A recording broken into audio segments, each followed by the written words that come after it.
Hello အားလုံးပဲမင်္ဂလာပါအခုမှခြေစာထုံးမဲ့သူတွေအတွက် main စီမှာမိတ်ဆက်စရာပစ္စည်းလေးတစ်ခုရှိပါရဲ့เนาะအခုအဲ့ဒါလေးအကြောင်းကိုရှင်းပြပေးပါမယ်ရှင်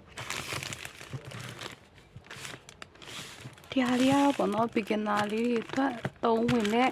အစုံပါတယ်ဆက်လိုက်လေးဖြစ်ပါတယ်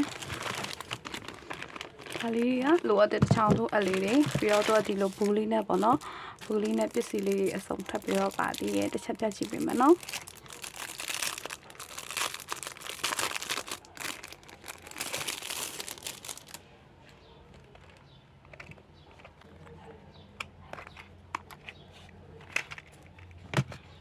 ဒီလိုမျိုးလေးပါမယ်ပေါ့နော်သူ့ရဲ့ပါဝင်ပစ္စည်းလေးတွေက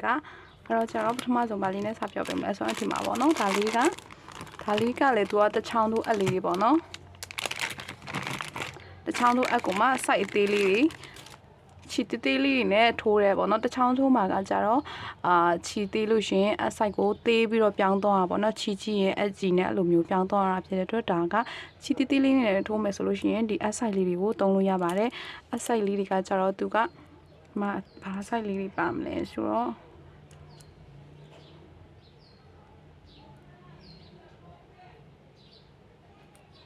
ဒီမှာအသေးဆုံးပေါ့နော်အသေးဆုံး 0.6 ကနေစပြီးတော့ကြတော့အကြီးဆုံး 1.75 ထိပါမယ်နော် 1.75 ထိပါပါမယ်ဒါကအသေးဆိုင်လေးတွေပေါ့နော်နှစ်လေးချောင်း8ချောင်းပါမယ်အသေးဆိုင်လေး8ချောင်းပါမယ်ပြီးတော့ဒါကကြတော့အတုံးများတဲ့ပို့ပြီးအတုံးများတဲ့အဆိုင်လေးပေါ့နော်ဒါလေးက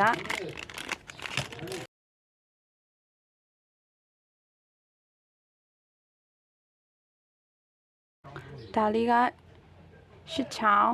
ဒီအကြီး size လေးတွေက8ချောင်းပါပါမယ်ပေါ့နော်အကြီး size ကကြတော့ဒီမှာအသေးဆုံးကဒီမှာ2 mm ကနေစပြီးတော့ပါမယ်ပြီးတော့အကြီးဆုံးကဒါက5.5 ထိပါမယ်ပေါ့နော်5.5 ထိအကြီးဆုံးထိပါမယ်ဒါတော့ကြတော့ဒီဟာလည်း8ချောင်းဆိုတော့အကလည်းပေါ့နော်စုပေါင်းသူက16ချောင်းပါပါတယ်ပြီးလို့ရှိရင်တခြားပစ္စည်းလေးတွေလည်းသူကထပ်ပြီးတော့ပါအောင်မယ်နော်တခြားပစ္စည်းလေးတွေပါတဲ့ပစ္စည်းလေးတွေကဘာလေးတွေလဲဆိုတော့တစ်ချက်ရှင်းပြပေးမယ်နော်အဲ့တော့ကြတော့ဒီဟာလေးပေါ့နော်ဒါလေးတွေကကြတော့သူကမှတ်ချိတ်လေးတွေဖြစ်ပါတယ်မှတ်ချိတ်လေးပါဒါလေးကကြတော့ပေါ့နော်သူ့ကိုဘယ်လိုသုံးလဲဆိုတော့ကြတော့ချီထိုးရင်းနဲ့ကိုမှတ်ချင်တဲ့ထိုးချက်ပေါ့နော်ကိုမှတ်ချင်တဲ့ stitch ရောက်လို့ရှိရင်ဒီဟာလေးနဲ့ထိုးကော်ပြီးတော့မှတ်ထားပေးလိုက်တာပေါ့နော်ကိုအမှတ်သားပြုချင်တဲ့ချိတ်ထိုးချက် stitch လေးကိုရောက်လို့ရှိရင်ဒါလေးနဲ့ဒီလိုလေးချိတ်ထားပြီးလိုက်တာပေါ့နော်အဲ့တော့ကျတော့ကိုကတကယ်လို့ချီထိုးစပြီးတော့လေးလာပြီဆိုလို့ရှိရင်မှတ်ချိတ်လေးတွေထိုးနီးဗီဒီယိုလေးကြည့်မယ်ဆိုရင်မှတ်ချိတ်လေးတွေတုံခိုင်းတာတွေ့ပါလိမ့်မယ်နော်အဲ့ဒါဆိုရင်ဒီဟာလေးကိုအမှတ်အသားလုပ်ဖို့အတွက်တုံးတာဖြစ်ပါတယ်ဒီဟာလေးတွေပေါ့နော်သူကတော့ဒီလိုအဝိုင်းပုံစံလေးတွေပါပြီးတော့သူကဒီမှာ size ကလည်း2 size ပါတည်းအကြီးသေးပေါ့နော်ကိုအဆင်ပြေတယ်လို့တုံးလို့ရအောင်လို့ပြီးလို့ရှိရင်ဒါလေးလည်းထပ်ပြီးတော့ပါမယ်ဒါလေးတွေကလည်းသူကလည်းမှတ်ချိတ်ပဲဖြစ်ပါတယ်ဒီမှာသူကကြတော့ခုနမှတ်ချိတ်နဲ့ပါကွာလဲဆိုတော့ဒီလိုမျိုးလိုချင်တဲ့ stitch ကိုချိတ်ထားပြီးပြီဆိုလို့ရှိရင်ဒီလိုမျိုးလေးပိတ်ထားလို့ရတယ်ပေါ့နော်ပိတ်ထားလို့ရတယ်ဆိုတော့ပြုတ်ထွက်သွားမှာပါညာပို့ပြီးတော့စိုးရိမ်ကြမလို့ပေါ့နော်ဒါလေးလည်းအတုံးများပါတယ်ပြီးတော့ရဆိုလို့ရှိရင်တော့ဒီဟာလေးပေါ့နော်ဒီဟာလေးကကြတော့ရိုးပေါ့နော်ဆက်ချုံရင်တုံးတဲ့လက်ချုပ်တဲ့အလီနဲ့ပုံစံတူရပေါ့နော်ဒါပေမဲ့ဒီအက်ကကြတော့ဒါလေးကော်လေးနဲ့ပေါ့နော်ကော်နဲ့လောက်ထားတဲ့အလီကိုမှအကြီးသေး size လေးပါမယ်ဒါကချက်သူ့ဘယ်နေရာမှာတုံးလဲဆိုတော့ကိုကတကယ်လို့အယုတ်လေးတွေပန်းပွင့်လေးတွေထိုးရဲဆိုလို့ရှိရင်အစိတ်ပိုင်းလေးတစ်ခုနဲ့ဆက်တဲ့နေရာပါပေါ့နော်အဲ့ဒါနေရာမှာဒီဟာလေးကိုတုံးနေပြီးတော့ကြတော့ချီထိုးပြီးသားပြီဆိုလို့ရှိရင်နောက်ဆုံးကျရင်အစာအရှိကြီးကြံခဲ့လေနော်အဲ့အစာကြီးကိုအမွှေးတိန်တဲ့နေရာမှာလည်းဒီအဲ့လေးနဲ့တုံးပါတယ်ဒါမှအပေါက်ချိန်နဲ့မှချီချောင်းတို့ချီကတုတ်သွားတာကိုထိုးလို့ရမှာပေါ့နော်အဲ့တော့ကျတော့ဒီဟာလေးလည်းပါမယ်ပေါ့နော်ပြီးတော့ကျတော့နောက်ထပ်တစ်ခုရှိပါသေးတယ်အားလေးကတော့ဒီဟာလေးပေါ့နော်ဒါလေးကတော့သူကဒီလိုမျိုးလေး2ခုပါမယ်ဒါလေး2ခုသူကကြတော့ဘယ်လိုသုံးရတာလဲဆိုတော့ကြတော့တိတ်ပြီးတော့အတုံးမများဘူးပေါ့နော်ဒါပေမဲ့သုံးမယ်ဆိုရင်တော့အရန်သုံးဝင်ပါတယ်ဒါကဘာလဲဆိုတော့ကြတော့ row counter ပေါ့နော်ကို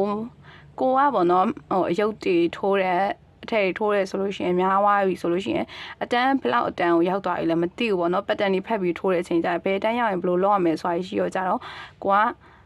ကိုရောက်တဲ့အတန်းလေးကိုမှတ်ချင်တယ်ဆိုလို့ရှိရင်ဒီဟာလေးကို လှည့်ပြီးတော့မှတ်လို့ရတယ်ဒီမှာ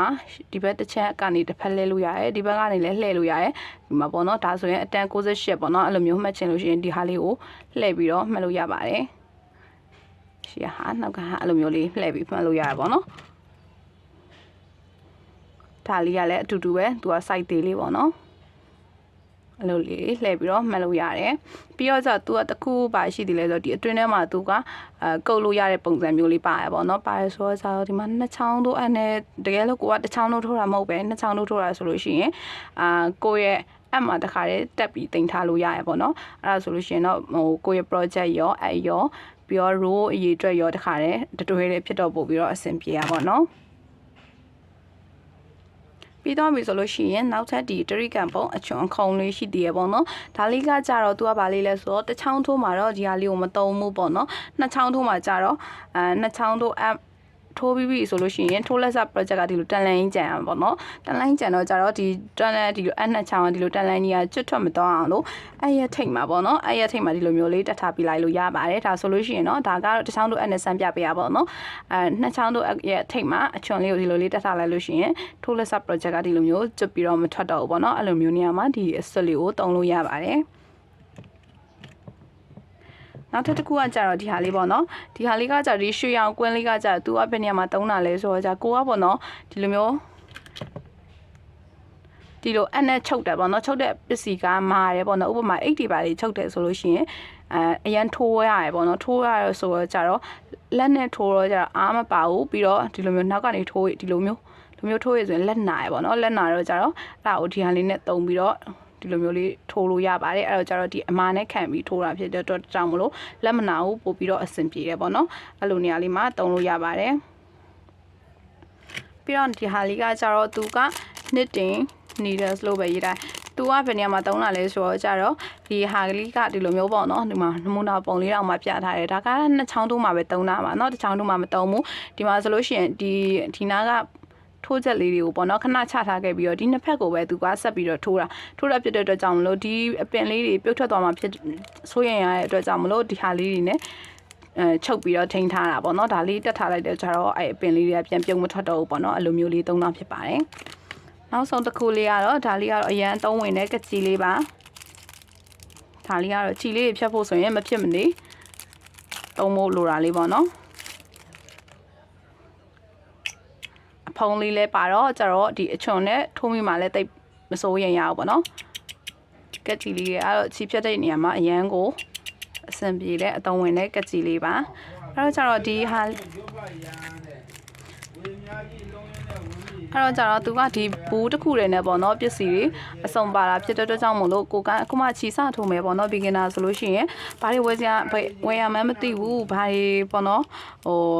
ဘာတွေလိုအပ်မှန်းမသိဘူးဆိုလို့ရှိရင်ဒီဘူးလေးတစ်ဘူးဝယ်လိုက်ရုံနဲ့ကိုလိုအပ်တဲ့ beginner အတွက်လိုအပ်တဲ့ပစ္စည်းတွေအကုန်လုံးတစ်ခါလေးပါပြီးသားပေါ့နော်အဲ့တော့ကျတော့ဒီဟာလေးဝယ်ရအရင်အဆင်ပြေတယ်အဲ့ဆိုရင်လည်း size စုံပါတယ်ပြီးတော့ကျတော့accessory လည်းလိုအပ်တာတွေအကုန်လုံးပါတယ်ကြောင်းမလို့ဒီဘူးလေးကိုတုံရတာအရန်ကိုအဆင်ပြေပေါ့နော်အဲ့တော့ဒီဘူးလေးရဲ့ရောင်စီကတော့ပေါ့နော်လက်ရှိပေါက်စီပေါ့နော်ဒီဗီဒီယိုတင်တဲ့အချိန်မှာပေါက်စီကတော့တပုတ်ကို1000ဝယ်ဖြစ်ပါတယ်အစုံပါတယ်ပေါ့နော်အစုံပါတယ်တပုတ်ကို1000ဝယ်တစ်ခုချင်းလိုက်ဝယ်မယ်ဆိုရင်ဒီထက်အများကြီးပို့ပြီးကုန်ကြရပေါ့နော်အဲ့ဒီဆိုရင်ဒီအတစ်ချောင်းဆိုရင်တော့ logic ပေါက်စီ1200ရှိရပေါ့နော်အဲ့တော့ကျတော့ဒါအဆက်လိုက်ဆိုရင်အရန်တန်ပြီပေါ့နော်အဲ့တော့ကျတော့နောက်ထပ်တစ်ခုပြောချင်တာကဒီဘူးကတဘူးကို1000ခွဲပါဒါပေမဲ့အခုဒီဗီဒီယိုလေးကို screenshot ရိုက်ပြီးတော့page မှာလာဝယ်မယ်ဆိုလို့ရှိရင်เนาะ short စီအနေနဲ့14200ကျန်တဲ့ရရှိမှာဖြစ်ပါတယ်เนาะအဲ့တော့ကျတော့ဒီခုမှကိုကအခုမှချီစထိုးမယ်ပစ္စည်းလေးလည်းဘာမှမရှိသေးဘူးဆိုလို့ရှိရင်เนาะမင်းရဲ့ description မှာ link ချထားတဲ့မင်းရဲ့ page ပေါ့เนาะ sunflower ဆိုတဲ့နာမည်နဲ့ page မှာလာပြီးတော့ဝယ်လို့ရပါတယ်ရှင်အဲ့တော့ကျတော့ဒါကတော့ beginner လေးတွေအတွက်အသုံးဝင်တဲ့ဘူးလေးပေါ့เนาะအဆုံဘူးလေးကိုမိတ်ဆက်ပေးသွားတာဖြစ်ပါတယ်ဆိုတော့ကျတော့ဒီလောက်ပါပဲเนาะ bye bye